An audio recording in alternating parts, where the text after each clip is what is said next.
नमस्कार दोस्तों। आइए आज सुनते हैं मालती जोशी जी की लिखी कहानी यथार्थ से आगे। कहानी शुरू करते हैं दोस्तों। दरवाज़ा मैंने खोल तो दिया किंतु वहीं पर खड़ी की खड़ी रह गई, जड़वत। क्षण भर प्रतीक्षा करने के बाद उन्होंने ही पूछा, अंदर आ जाऊं? तब कहीं होश में आ मैंने दरवाज़ा छोड़ा। सोफे पर बैठकर वे रुमाल से पसीना पोंछने लगे। सफ़र की थकान चेहरे पर स्पष्ट झलक रही थी। मैंने पंखा खोल दिया और एक स्टूल सामने लाकर रख दिया। सहज भाव से उस पर पांव फैलाकर उन्होंने आंखें बंद कर लीं। भीतर जाकर मैंने पहले तो गैस पर चाय का पानी रखा, फिर घड़े से एक जग भरकर ग्लास के साथ रख आई। फ्रिज का पानी उन्हें कभी भाता नहीं था और घर में सब इसे एक तरह का कॉम्प्लेक्स मानते थे।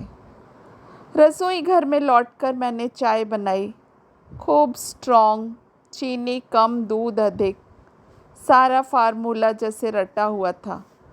क्रॉकरी की अलमारी में ही बिस्किट और दालमोट के पैकेट थे, पर उनकी ओर मैंने देखा तक नहीं। प्लेन टी उनका नारा था, जिससे मुझे हमेशा चिढ़ होती थी। चाय की टेबल पर जब तक 2-4 चीज़ें ना हो मज़ा नहीं आता था। चाय लेकर पहुंची तब तक वे काफ़ी सुस्ता चुके थे। चाय पीकर जैसे एकदम ताज़े हो गए। बोले, और लोग कहाँ हैं? अम्मा तो हरिद्वार गई हुई हैं, भैया भाभी किसी शादी में, बबलू की वजह से मैं नहीं जा सकी। कहते कहते मैं यूं ही मेज पोश की सिलवटें ठीक करने लगी। डर था कि कहीं जान न ले कि अम्मा की अनुपस्थिति और बबलू की बीमारी ने मुझे भाभी के साथ हर जगह जाने की मजबूरी से निजात दिला दी है। फिर विषय बदलने की गरज से कहा, खाना तो नहा कर खाइएगा ना? खाना रतलाम में खा लिया था, पर पानी अगर मिले तो नहा ज़रूर लूँगा। मैंने अभ्यस्त हाथों से अटैची खोली। कपड़े निकालते निकालते ढेर सारे खिलौने फर्श पर बिखर गए। मैंने ऊपर देखा, वे मेरी ही ओर देख रहे थे। खिसियाए स्वर में बोले, बबलू के लिए लाया था, कैसा है अब? जी अब ठीक है, पर उस समय एक बार तो मैं घबरा ही गई थी। हाँ, यह स्वाभाविक है, उन्होंने उठते हुए कहा। उन्हें नहाने भेजकर मैंने सब्जी की टोकरियां टटोलनी शुरू की। एक और मुझे हंसी भी आ रही थी। कह दिया रतलाम में खा लिया था। होटल का खाना, और वह भी बस अड्डे पर। कभी खाया भी है आज तक? बाहर खाने की बात को लेकर तो पता नहीं कितनी बार झड़प हुई थी। और फिर बिना नहाए कब खाया है? शीलू तो हमेशा पंडित जी कहकर चिढ़ाया करती थी। उस बार आबू में 2 बजे तक नहाने की सुविधा नहीं हो पाई थी, पर मजाल है एक कौर भी मुंह में लिया हो। वे नहा कर निकले तब तक मैंने लौकी का रायता और भरवा बैंगन तैयार कर लिए थे। प्याजी पुलाव पक रहा था। उन्हें तेल शीशा देते हुए मैंने देखा, कनपटी के पास कितने सारे बाल सफ़ेद हो आए थे। वे हंस पड़े। क्या देख रही हो? बूढ़ा हो गया हूँ ना? बैंक का मरा काम ही ऐसा है, दिन भर आंखें फोड़ो और दिमाग खपाओ। बाल सफ़ेद होंगे नहीं तो क्या होगा? रात को थोड़ी ब्राह्मी की मालिश क्यों नहीं करते? तलवों में लौकी लगाने या गाय का घी मलने से ठंडक रहती है। कहते कहते मुझे लगा मैं कोई दादी अम्मा बोल रही हूँ। वे एकटक मुझे देख रहे थे। सकुचा कर मैंने कहा, बबलू के पास बैठेंगे ना थोड़ी देर? खाना बस अभी बना ही जाता है। बबलू अपनी मसहरी में बैठा तस्वीरों वाली पुस्तक देख रहा था। वह कब जग आया पता ही न चला। हम लोगों की आहट से चौंक कर उसने ऊपर देखा। बड़ी देर तक देखता रहा, फिर धीरे धीरे मेरे कान में फुसफुसा कर बोला, पापा है ना? इस प्रश्न का उत्तर देने के करुण कर्तव्य से उन्होंने उबार लिया और लपक कर उसे गोदी में उठा लिया। मैं फिर वहाँ खड़ी न रह सकी। रसोई मुझे बुला ही रही थी। पुलाव जलने को था। झट उतार कर मैंने अंगीठी पर कुछ कोयले लगाए। तवे पर सिकी रोटियां उन्हें जरा नहीं भाती थीं। बरनियाँ टटोल कर उनकी पसंद का, खास कर अम्मा के हाथ का बना कटहल का अचार निकाला। 2 फुलके जब बन गए तो मैं थाली लगाकर कमरे में ले गई। देखा बबलू महाशय पापा की ठोड़ी पर गाल रगड़ते हुए आराम से लेटे हैं। बातें, निरर्थक बातें करने का उन्हें समय नहीं है। मैंने खिलौनों का ढेर उसके सामने पटक कर कहा, देख तो तेरे लिए क्या क्या चीज़ें आई हैं। लेकिन और दिनों की तरह वह झपटा नहीं, बस अपने आसन पर बैठता देखता रहा। अपनी कृतज्ञता जताने के लिए उसने पापा को जोर से भींच लिया। बस उसका नन्हा सा मन भी जान गया था कि खिलौनों के लिए तो काफ़ी समय पड़ा है। पाँवों में जैसे पर लग गए हों। मैं फुलके बनाती रही, देती रही। आखिर जब उन्होंने कहा, कितने दिनों का इकट्ठा खिला रही हो, तब कहीं जाकर मैंने उन्हें उठने दिया। थाली लेकर जब मैं लौटी तो अचानक सामने भैया पड़ गए। अपनी रौ में मैंने कार की आवाज़ तक नहीं सुनी थी। भैया का चेहरा तना हुआ था और आवाज़ को प्रयत्नपूर्वक धीमा करते हुए उन्होंने कहा, हजरत अब क्या चाहते हो?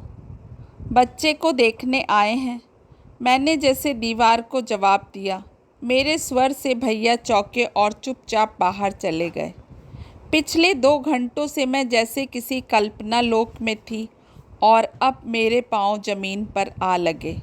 भैया का भी वैसे दोष क्या था? इनको लेकर उनकी राय कभी भी अच्छी नहीं रही। इस शादी में दोनों पक्षों में से किसी की भी सम्मति नहीं थी। हम लोग सामाजिक, मानसिक किसी भी धरातल पर समकक्ष नहीं थे। केवल प्रेम का क्षणिक आवेग ही हमें बांधे हुए था। सबका विरोध मोल लेकर जिस नींव पर हमने दाम्पत्य की नींव डाली थी, शादी के तुरंत बाद ही वह धसकने लगी। अपने परिवार का, परिवेश का बिछोह दोनों को ही सहन ना हो सका। प्रेम का पहला उफान खत्म होते ही गिद्धों की तरह एक दूसरे की कमजोरियों को, घावों को नोचने लगे। बबलू के जन्म से भी इस खाई को भरा नहीं जा सका था। दोनों के परिवारों ने इस संबंध को बिगाड़ने में ही अधिक दिलचस्पी ली। मेरे परिवार के लिए यह रिश्ता स्तर से नीचे का था। उनके यहाँ तो मुझे कभी सहानुभूति नहीं मिली। हमारे लिए खुशी की बात यह थी कि हमने सौजन्य के साथ एक दूसरे से विदा ली। वहाँ वाले तो उधार खाए ही बैठे थे। तलाक के दूसरे ही वर्ष उनकी शादी कर दी। फिर भी आज उन्हें देखकर मन में आक्रोश नहीं, बल्कि दया या कृतज्ञता सी मन में जगी थी। बेचारे महज बबलू के लिए इतनी दूर से दौड़े आए थे। पता नहीं क्यों पिछले वर्ष से बबलू को अपने पापा के विषय में बड़ी जिज्ञासा हो चली थी। शायद स्कूल जाने का यह परिणाम हो। एक बार तो उसने यहाँ तक कह दिया था, मम्मी क्या शीलू की तरह पापा भी भगवान के यहाँ चले गए हैं? मैं फटी फटी आंखों से देखती रह गई थी। उसका भी क्या दोष? इस घर में उनका कोई स्मृति चिन्ह ना था। उनका नामोल्लेख तक यहाँ वर्जित था। तब मैंने ही चुपचाप सारे एल्बम ट्रंक की तलहटी से निकाल लिए थे। बबलू घर भर की नज़रें बचाकर घंटों उनमें खोया रहता। मुझसे कुरेद कुरेद कर उसने पापा की आदतें, उनके कपड़े तथा शौक जैसे कंठस्थ कर लिए थे। उसने पता नहीं कैसे उनके चेहरे की एक एक रेखा को आत्मसात कर लिया था कि 4 साल बाद भी उन्हें देखते ही पहचान गया था। इस बार जब उसे डिप्थीरिया हुआ तो पता नहीं उसने कितनी बार करुण स्वर में उन्हें याद किया। मुझसे रहा नहीं गया। एक दिन जी कड़ा करके मैंने लिख ही दिया। यह पत्र पता नहीं कितनी बार लिखा गया, चलाया गया, लिफाफे में बंद होने पर भी अनिश्चय की अवस्था में ना जाने कितने दिन तक मेरे पर्स में झूलता रहा था, पर उन्हें यह असमंजस नहीं व्यापा था। पत्र मिलते ही चले आए थे। इस एहसास से मेरे आंसू निकल आए। मैंने ईश्वर को धन्यवाद दिया कि आज घर में कोई नहीं था, नहीं तो क्या इस तरह जी भर कर उन्हें खिला सकती थी, उनके पास बैठकर बात कर सकती थी। लौट कर कमरे में गई तो देखा अखबार मुंह पर ढक कर वे आराम कुर्सी पर सो रहे थे। मनपसंद भोजन की तृप्ति उनके चेहरे पर थी। मेरी आहट से उनकी तंद्रा टूटी। बोले, अरे कहाँ रह गई थी तुम? तुम्हारा चेहरा कैसा हो रहा है? फिर कुछ धीमी आवाज़ में कहा, क्या भैया ने कुछ कह दिया? Never mind, I was never in his good books. कितनी सरलता से कह गए थे। और दिनों तो इन्हीं बातों को लेकर घंटों महाभारत होता था। प्रसंग बदलने के लिए मैंने कहा, घर पर सब ठीक है? सब ठीक है। माँ का मोतियाबिंद का ऑपरेशन हुआ है। महेश ने एमएससी का इम्तिहान दिया है। भानु की शादी नवंबर में हो रही है। और गुड्डी कैसी है? क्या नाम रखा है? मुग्धा। सुनकर मन में एक कचोट सी लगी। परिवार नियोजन के समस्त नियमों को ताक पर रख कर मैंने बच्चों के नामों की जो लिस्ट बनाई थी, उनमें एक नाम यह भी था। मैंने उनकी ओर देखा। उनके चेहरे पर इस तरह का कोई भाव ना था, बल्कि वे घड़ी देख रहे थे। चले भाई, नहीं तो 5:30 वाली ट्रेन नहीं मिलेगी। क्या आज ही? शब्द मेरी जिह्वा तक आते आते रुक गए। बस मैंने इतना ही कहा, मैं चलूं स्टेशन तक? मैं भी। खिलौनों में उलझा बबलू एक झटके के साथ उठ खड़ा हुआ।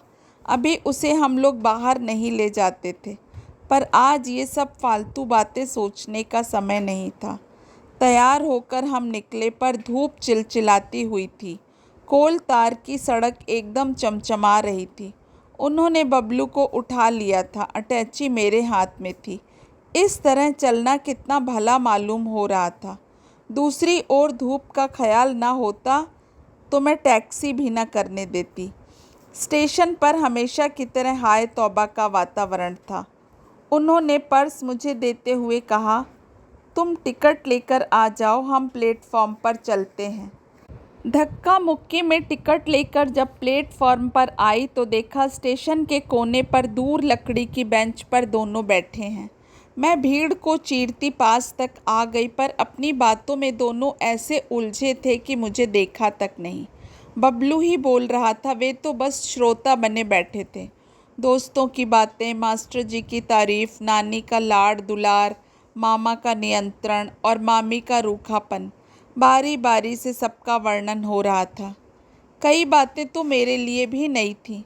बबलू जैसा शर्मीला लड़का इतनी जल्दी घुल मिल जाएगा, मैंने कल्पना भी ना की थी। मेरी चूड़ियों की खनक से अनायास उनकी बातों का सिलसिला टूटा। पर्स और टिकट उन्हें लौटाते हुए मैंने वे पुस्तकें भी उन्हें दीं जो मैं सफ़र के लिए लाई थी। पुस्तकें रखने के लिए बैग खोलते ही चकित रह गए। ऊपर ही एक पैकेट पड़ा था। उन्होंने मेरी ओर देखा। उन निगाहों से बचते हुए मैंने कहा, गुड्डी के लिए है, बबलू की ओर से। दरअसल यह फ़्रॉक मैंने बेहद छिपा कर रखा था और उम्मीद थी कि यहाँ से जाने के बाद ही देख पाएंगे। छिपा कर इसलिए कि वे कहीं नाराज़ ना हो जाएं कि बबलू के खिलौनों का बदला दिया जा रहा है। पर उन्होंने मुस्कुरा कर कहा, हम कितने फॉर्मल होते जा रहे हैं। बात शायद व्यंग की कही गई थी, पर मैं तो इससे भी बड़े विस्फोट की आशा कर रही थी। यह फ़्रॉक मैंने भाभी की पिंकी के जन्मदिन के लिए रात रात भर जाग कर काढ़ा था। मैं उन्हें सरप्राइज़ देना चाहती थी, पर उस देने में शायद एक ऋण चुकाने का सा भाव रहता। इस देने में एक अनजानी तृप्ति थी। अंतिम घंटी बजी और स्टेशन पर एक हलचल सी मच गई। बबलू उनके घुटनों में मुंह छिपाकर खड़ा हो गया, शायद रुलाई रोकने की चेष्टा कर रहा था। उसे गोद में उठाकर देर तक वे प्यार करते रहे। मैं दूसरी ओर मुंह किए उनका बैग थामे रही। मन के द्वार पर एक प्रश्न बार बार थपकी दे रहा था, अब कब आइएगा? पर शब्द अधरों तक आकर लौट लौट जाते थे। रेल मानो कलेजे पर हथौड़े की चोट करती धड़धड़ाती स्टेशन में दाखिल हुई। बड़ी कठिनाई से उन्होंने बबलू को मेरी गोद में दिया और लपक कर किसी डिब्बे में जा चढ़े। एक बार भी पीछे मुड़कर नहीं देखा। लौटते समय टैक्सी में बबलू मेरी गोद में सिसकते हुए कह रहा था, रुआन मम्मी, यह रेल कैसी है जो पापा को इतनी दूर ले जाती है? मेरा मन कह रहा था, बेटे कैसी तो तेरी मम्मी है, नहीं तो इस रेल निगोड़ी की क्या मजाल थी जो इस तरह तेरे स्नेह की छाया, तेरे अधिकारों का घर छीन जाता। दोस्तों, आशा करती हूँ कि कहानी आपको पसंद आई होगी। कई बार कुछ फैसले इतनी जल्दबाजी और तैश में लिए जाते हैं कि ज़िंदगी भर सिवाय पछतावे के और कुछ हाथ नहीं आता। दोस्तों, आप सभी को अपना कीमती समय देने के लिए बहुत बहुत धन्यवाद। अपना साथ इसी तरह बनाए रखिए। आपका समय शुभ हो। कल फिर एक नई कहानी के साथ मिलेंगे। नमस्कार।